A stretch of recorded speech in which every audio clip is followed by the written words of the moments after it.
V prvom rade nám stúpa incidencia aj prevalencia kardiovaskulárnych ochorení a áno, je to pravda, že stúpajú nám aj úmrtia. Kardiovaskulárne príčiny sú stále hlavnou príčinou úmrtí na Slovensku. A čo je dôvodom? Je to kombinácia faktorov. Jedným z tých faktorov je prevencia, či už primárna alebo sekundárna, a druhým tým faktorom je aj následná starostlivosť pri kardiovaskulárnych ochoreniach. Čo sa týka tej prevencie, tak v prípade primárnej prevencie, hoci čo sa týka napríklad fajčenia alebo obezity, sme na tom porovnateľne s okolitými krajinami. Ale keď sa pozrieme napríklad na konzumáciu čerstvej zeleniny a ovocia, tak tam zaostávame za krajinami V4, ale aj za krajinami ako je napríklad Rakúsko alebo Nemecko. Čiže napríklad čo sa týka konzumácie zeleniny, tak konzumujeme o 20% menej čerstvej zeleniny za rok na osobu ako napríklad krajiny V4 a v prípade ovocia je to okolo 15% menej. Ale zase naopak, čo sa týka cukru, konzumujeme 82 kg cukru na osobu na rok, kdežto v krajinách V4 je to iba okolo 40 kg.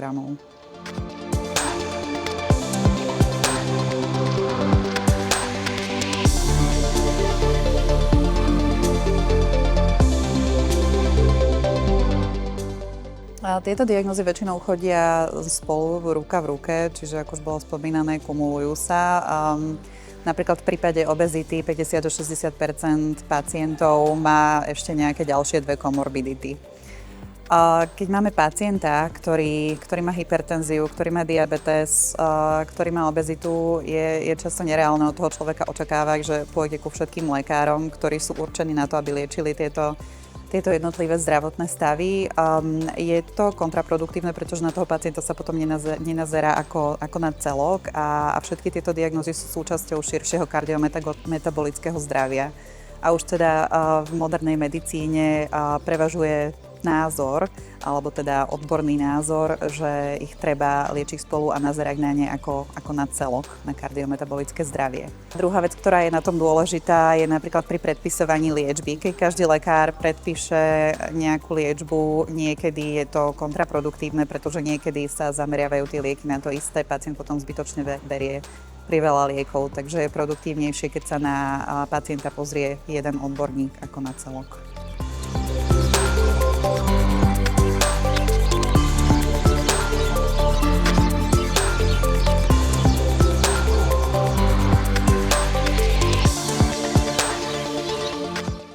Máme určite nedostatky v prevencii aj v časnom záchyte. Čo sa týka preventívnych prehliadok, tam by možno stálo za to premyslieť si ich štruktúru a cielenosť, pretože sú napríklad ľudia s vysokým tlakom, hypertonici, ktorí potrebujú tú prehliadku možno častejšie, potrebujú viacej skontrolovať rôzne teda ukazovatele zdravia, a potom sú ľudia, ktorí možno nepotrebujú až tak často.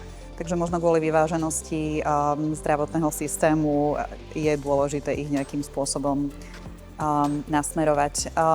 Čo je dôležité, je aj následná starostlivosť. Napríklad po cievnych mozgových príhodách sa vieme o pacienta dobre postarať, vieme ho včas priviesť k odborníkovi a 30-dňové prežívanie na Slovensku je porovnateľné s ostatnými krajinami v Európskej únii alebo v OECD. A je to teda okolo 85-86%, ale keď sa už pozrieme na dlhšie prežívanie, čiže keď sa pozrieme na trojročné prežívanie, tak to veľmi prudko klesne na okolo 65, čo už je teda pod priemerom. Čiže aj následná starostlivosť je niečo, na čo sa treba zamerať, pretože ten pacient často nevie, čo má nasledovať potom, ako ho pustia napríklad z nemocnice.